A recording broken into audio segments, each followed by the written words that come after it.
ये विजुअल देखकर ही आप समझ गए होंगे what I am referring to right now. मैं किस बारे में बात करने की कोशिश कर रहा हूँ।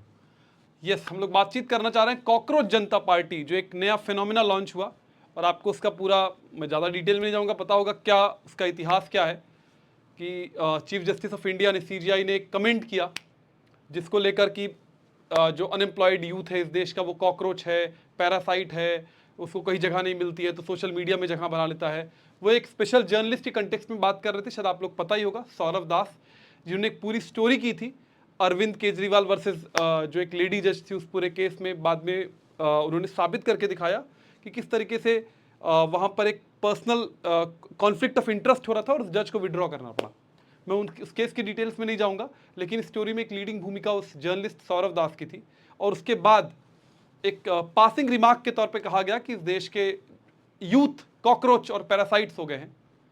और उसका एक बहुत स्पॉन्टेनियस, देखने में तो स्पॉन्टेनियस ही लग रहा है, स्पॉन्टेनियस रिएक्शन आया कुछ जेनजी की तरफ से, जो ट्विटर और यानी एक्स और इंस्टा वगैरह पे एक्टिव रहते हैं। उन्होंने कॉकरोच जनता पार्टी लॉन्च किया जिसके कई वेरिएशंस, कोई बता रहे हैं कुछ पिछले कुछ दिनों में उसके इंस्टा पर करीब 6 मिलियन फॉलोअर्स हो गए हैं, एक्स पर भी लगातार उसकी रीच बढ़ रही है, बहुत सारे इंटरव्यूज़ हो रहे हैं। आपने हर जगह, मेरे ख्याल से जो भी सोशल मीडिया पे थोड़ा एक्टिव है, वो थोड़ा अवेयर है, वो उसने देखा होगा कोई ना कोई रेफरेंस। कई सारे फेक पेजेस भी आ गए हैं। तो और कॉकरोच जनता पार्टी अपने बारे में ये कह रही है, मैंने भी इसको फॉलो किया इस पेज को, आगे देखता हूँ ज़रूरत पड़ेगी तो मैं ज्वाइन भी करूँ। लेकिन मुझे लगा कि पहले कॉकरोच जनता पार्टी कंटेक्स्ट में जब इस तरह की कोई भी चीज़, एक ये पार्टी तो ऑब्वियसली नहीं, आप समझ ही सकते हैं, मतलब नाम ही कॉकरोच है, लेकिन बढ़िया नाम है। और कई बार इस तरह की स्पॉन्टेनियस रिएक्शंस और जिस तरह का इस पे आउटपोरिंग ऑफ सपोर्ट है, जिस तरीके से जनता, मतलब लोग फॉलो कर रहे हैं, जो भी कर सकते हैं कर रहे हैं, पेजेस शेयर कर रहे हैं, मीम्स बन रहे हैं, कई सारे फेक पेजेस भी आ गए हैं, तो उससे तो पता लग रहा है कि भाई लोग रिलेट तो कर रहे हैं। और रिलेट कर पाने की एक बहुत ही बेसिक कारण है कि लोगों में फ्रस्ट्रेशन है। चाहे बीजेपी जितने भी चुनाव दर चुनाव जीतते रहे, और एक तरीके से लग रहा है कि इंडिया के 3/4 हिस्से पर, ऑलमोस्ट वेस्ट टू ईस्ट तक, पूरा गुजरात और महाराष्ट्र से देखेंगे तो ईस्टर्न इंडिया तक उनका पूरा कब्जा हो गया है। साउथ में थोड़ा बचा हुआ है, नॉर्थ में भी काफ़ी हद तक जड़ें जमा ली है उन्होंने, और इलेक्शन द इलेक्शन जीतते जा रहे हैं। लेकिन इसके बावजूद एक भयंकर जनता में, और ख़ास तौर से इस देश के नौजवानों में भयंकर गुस्सा है, और एक पूरे सिस्टम से एक उनमें क्या है, एक मतलब नाउमीदी है, मतलब they believe like nothing is working. उसके बाद अभी ऑफ लेट ही नीट का पेपर लीक हुआ, और ये पहली बार नहीं, उसके बाद जिस तरीके से मतलब लगातार पेपर लीक से पेपर लीक्स हो रहे हैं। यूपी जैसी जगह हैं जहाँ पर करीब 5-6 साल से कोई वैकेंसी नहीं आई है टीचर की, तो इस तरीके से पेपर्स हो जाते हैं फिर भी वैकेंसीज नहीं आती हैं। तो एक बहुत एक लगातार बढ़ता हुआ गुस्सा है, और इसके बावजूद भी बीजेपी चुनाव जीत रही है, अपने आप में रहस्यमय चीज़ है। ऐसा पहले तो नहीं होता था, लोग नाराज़ होते थे, महंगाई बढ़ती थी, ये होता था तो लोग चुनाव भी हारते थे, लेकिन अब नहीं हारती है। तो आप ही लोग बताइए, आप लोग जानते होंगे शायद SIR नाम की एक चीज़ है जिससे बड़ा सब कुछ मैनेज जा रहा है, और केचुआ तो अपना काम कर ही रहा है। लेकिन जब ये कॉकरोच जनता पार्टी को जिस तरह का सपोर्ट मिला, तो मुझे लगा ये सही मौका है इस तरह के कुछ सवाल जो हमारे मन में आए, या जो मेरे मन में आए, या हम जैसे शायद मुझ जैसे कुछ और लोगों के मन में आए हों, वो सवाल पूछना या सही तरीके से सवाल को फ्रेम करना बहुत इंपॉर्टेंट है। जैसे उसने अपने मैनिफेस्टो में, अगर आपने देखा हो तो, कहा कि रिटायर्ड जो जजेस, चीफ जस्टिस जो रिटायर होंगे उनको राज्यसभा की सीट नहीं मिलेगी, 50% रिजर्वेशन होगा वुमेन के लिए, कुछ नॉर्मल सी बातें जो सभी लोग जानते और समझते हैं। फिर जब ये बात थोड़ी प्रोलॉन्ग हुई और इस बात पे और प्रोब किया जाने लगा, तो उन्होंने कुछ जनरल सी बात की, हम चाहते हैं कि पूरे देश में यूनिवर्सल हेल्थ केयर हो, या यूनिवर्सल, या उन्होंने शायद, क्योंकि कई सारे फेक पेजेस आए हुए, आइडेंटिफाई भी करना मुश्किल, लेकिन इस तरह की उनकी बात है कि भाई सबके लिए यूनिवर्सल हेल्थ केयर, सबके लिए बेहतर स्वास्थ्य सुविधाएं होनी चाहिए, एक समान और फ्री, सबके लिए free and fair education, universal education free and fair होना चाहिए सबके लिए। और पॉल्यूशन पर बात हुई। इस तरह कई सारे मुद्दों पर वो अपनी बात लगातार, वो डेवलप, एक मतलब it's a developing story every other day. लेकिन जब भी आप किसी प्रेजेंट सिस्टम का एक पॉलिटिकल क्रिटिक करते हैं, उसका आप एक पॉलिटिकल ऑल्टरनेटिव की बात करते हैं कि लोगों में गुस्सा है यार, ये करना चाहिए, ये होना चाहिए, तो पहला सवाल जो पूछना चाहिए हमको कि जिस सिस्टम में हम जी रहे उसमें हो क्यों नहीं रहा है ऐसा। जैसे मिसाल के तौर पर, मैं बहुत सारी चीज़ों पे नहीं जाऊंगा, मैं एक दो चीज़ों पर बात, अगर जो मुझे लगता है जहां से पूरी बात को हम समझ, जिस तरीके से मैं देखना चाह रहा हूं, हम समझने की कोशिश कर सकते हैं। कि मान लीजिए हम बात करते हैं यूनिवर्सल एजुकेशन की, शायद ही इस देश में कोई बेहतर दिल वाला इंसान होगा जिसका मतलब राइट कॉन्शियंस में एक इंसान होगा जो ये नहीं कहेगा कि इस देश में फ्री एजुकेशन होनी चाहिए, at least up to college education free होनी चाहिए, फेयर होनी चाहिए, सबके लिए एक समान होनी चाहिए। कई लोग कहेंगे रिजर्वेशन की, अगर सबके लिए समान एजुकेशन है और फ्री है तो रिजर्वेशन जैसी चीज़ों की ज़रूरत अपने आप खत्म हो जाएगी एजुकेशनल इंस्टीट्यूशंस में। तो लोग कहेंगे बहुत बढ़िया चीज़ है यार, ये तो होनी चाहिए, कोई भी सही इंसान सोचेगा, और कई यूरोपियन देशों में ऐसा है भी। या अगर हेल्थ केयर की बात करें तो सबके लिए कम से कम सरकारी अस्पतालों में ऐसी व्यवस्था होनी चाहिए कि जहां पर लोग जाकर अपना एक बेहतर इलाज करा सके, और सबके लिए फ्री होना चाहिए और इक्वल अवेलेबिलिटी होनी चाहिए। ऐसा ना हो कि सिर्फ नोएडा जैसी जगहों पर 10-10 मल्टी स्पेशलिटी हॉस्पिटल हो और कुछ गांव के इलाकों में 100-100, 200 किलोमीटर में कोई हॉस्पिटल ही ना हो। तो एक फ्री अवेलेबिलिटी होनी चाहिए हर जगह। हर आदमी कहेगा हाँ ये बात तो बिल्कुल सही है यार। अनएम्प्लॉयमेंट के सवाल पर कि भाई एम्प्लॉयमेंट एज ए गारंटी कि सरकार लगातार भर्तियां निकाले, जो प्लेसेस वेकेंट है उनको लगातार भर्तियां करे, कॉन्ट्रैक्चुअल भर्तियां ना करे। लोग कहेंगे हाँ बिल्कुल सही डिमांड है।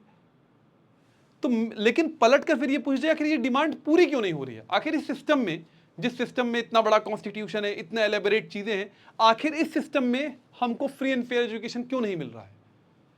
कि आखिर यूनिवर्सल हेल्थ केयर क्यों नहीं मिल रहा है? और जो लोग कहते हैं, लोग people are fed up with BJP, Congress and AAP and all those parties, SP BSP, सबसे लोग थक चुके हैं। तो इसका मतलब ये हुआ, तो फिर कोई नई पार्टी आएगी जो ये डिमांड्स पूरी करेगी, तो ये सारी पार्टियां क्यों नहीं कर पाई? तो इसका एक बड़ा सिंपलिस्टिक आर्ग्यूमेंट जो होगा वो होगा इन सारी पार्टियों में चोर और बेईमान लोग हैं, सारी पॉलिटिकल पार्टियां चोर हैं, सब बेईमान हैं, इस नाते सब नहीं करना चाहते। ठीक बात है भाई, देखने पर सतही तौर पर, एपेरेंट रियलिटी के तौर पर बात ठीक भी लगती है। सारे पार्टी के आप जिस भी नेता के प्रोफाइल को उठाएंगे, चाहे वो जेल में हो चाहे ना हो, सब मतलब वो शुरू अरबों खरबों की संपत्तियां हैं, सबके लड़के विदेश में पढ़ते हैं, मतलब they have whatever it takes. और ये बात बहुत ऑब्वियस है कि उन्होंने नॉर्मली तो नहीं कमाया है। उनको तो छोड़ दीजिए, आपकी सरकारी जिसका सरकार में नौकरी लग गई, सरकारी एम्प्लॉय को आप देख के आप समझ जाएंगे यार ये तो अपनी सैलरी से तो नहीं कमा सकता। तो करप्शन है और भयंकर करप्शन है। तो अगर मतलब आपका फिर तो ये मानना पड़ेगा कि दुनिया में सारे जितनी पार्टीज में लोग जाते हैं सब करप्ट हो जाते हैं, इस नाते ये सारी सुविधाएं नहीं मिल पा रही। तो एक काउंटर इंट्यूटिव तरीके से, मतलब एक काउंटर फैक्चुअल तरीके से अगर इस बात को देखें तो एकमात्र कारण जो इन चीजों का हल है कि सारे लोग क्या है, करप्ट हैं। अगर करप्ट लोगों के बजाय ईमानदार लोग आ जाएं, कोई डेजावू तो नहीं हो रहा है? ऐसी ईमानदारी वाली बात कभी और भी हमने सुनी थी 2012-13, हाँ याद करिएगा, एक बाबा जी थे, उनके साथ बहुत बड़ी पलटन आई थी एक, खैर विल गेट देयर, लेकिन अभी छोड़ते हैं उसे। तो ईमानदार लोग आ जाएंगे तो सब कुछ ठीक हो जाएगा। तो ऐसे ईमानदार जनता से, मैं ईमानदार लोगों की चाहत वालों से मैं पूछूंगा कि मान लेते हैं एक सिनेरियो में कि नोएडा जैसा शहर है, यहाँ पर 20 प्राइवेट स्कूल हैं, 50 प्राइवेट स्कूल होंगे, प्राइवेट यूनिवर्सिटीज़ हैं, प्राइवेट हॉस्पिटल्स हैं।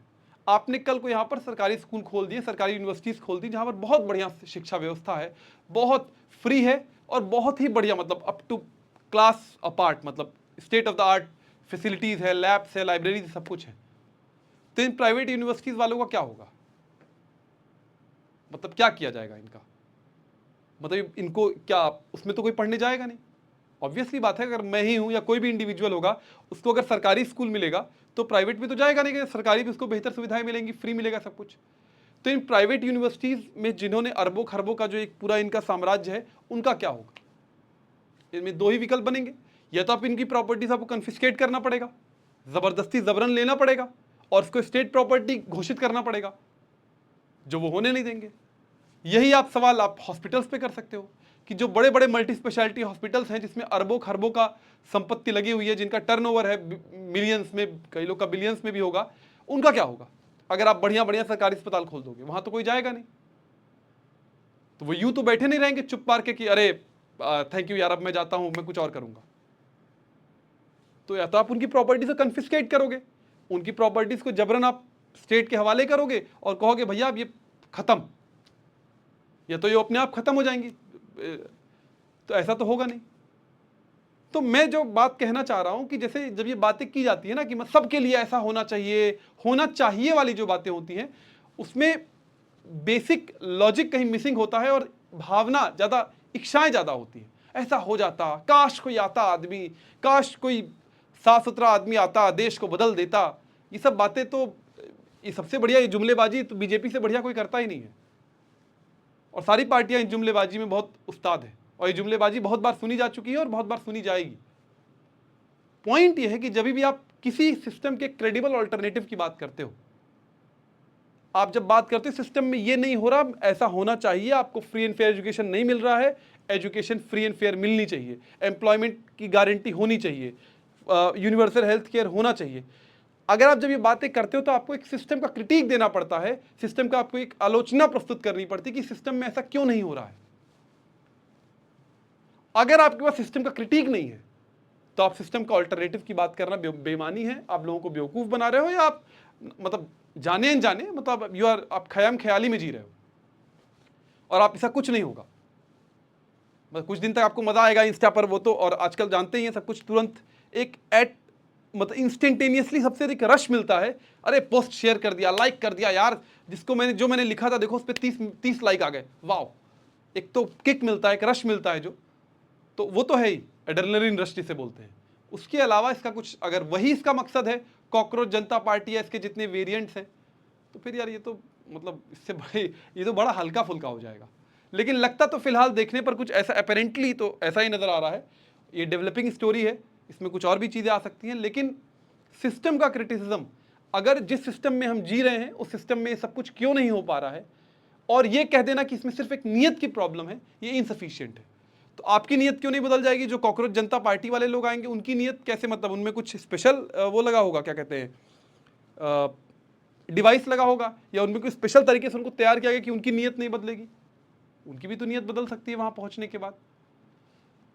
तो इसके दो मतलब इसके आउटकम्स निकलेंगे। तो फिर इसके बाद ये साइक्लिक लूप का जो एक वो होता है, अरे यार कुछ नहीं होता है, सब ऐसे ही चलता है, सबका कुछ नहीं मतलब है, और ये सब ऐसे ही कहने की बातें हैं, मजाक, ये सब बहुत लोग ऐसे पहले भी आए और ऐसा कुछ नहीं हो सकता, ये वाली एक बात हो जाएगी। एक ऐसी साइकिल्स में ऐसे कॉकरोचेस आते रहेंगे और साइकिल्स पूरी होती रहेंगी। यह एक दूसरा होगा, इसको जिस तरीके से आप पार्टी के साथ हुआ था एक टाइम पर, उसको पूरा सिस्टम ने कंज्यूम कर लिया। सिस्टम के खिलाफ जो एंगर था, वो एंगर को बीजेपी ने अपने पक्ष में कर लिया, और उस पूरे एंगर का जो मतलब आउटपोरिंग है वो तो हम देख ही रहे हैं क्या हो रहा है पिछले 12-13 सालों से। कहां आज जहां हम खड़े हैं उसके पीछे बेसिक कारण क्या है? तो मैं ये नहीं कह रहा हूं मेरे पास कोई सिस्टम का क्रिटिक है फिलहाल, ये तो एक, लेकिन सवाल ये सिस्टम का क्रिटिक हमें देना पड़ेगा कि इस सामाजिक आर्थिक व्यवस्था में, इस सोशियो पॉलिटिकल सेटअप में, why things like universal health care, why things like universal education, why things like guarantee for employment for all is not possible, why these things are not happening, and how can, what needs to change in the system to make these things happen. इस पे हम लोग और भी बातचीत करेंगे। फिलहाल मैं उम्मीद करूंगा इस पे बहुत सारे लोग अपने रिस्पॉन्सेज देंगे, अपने कमेंट्स देंगे। अगर लोगों के अच्छे विचार, मतलब लोग अगर रिस्पॉन्ड करते हैं और लोगों को लगता है इस पर बात की जानी चाहिए, तो हम लोग कभी लाइव सेशन भी कर सकते हैं, इस पर और भी बात करेंगे और वीडियोस लेके आएंगे। तब तक के लिए बाय बाय।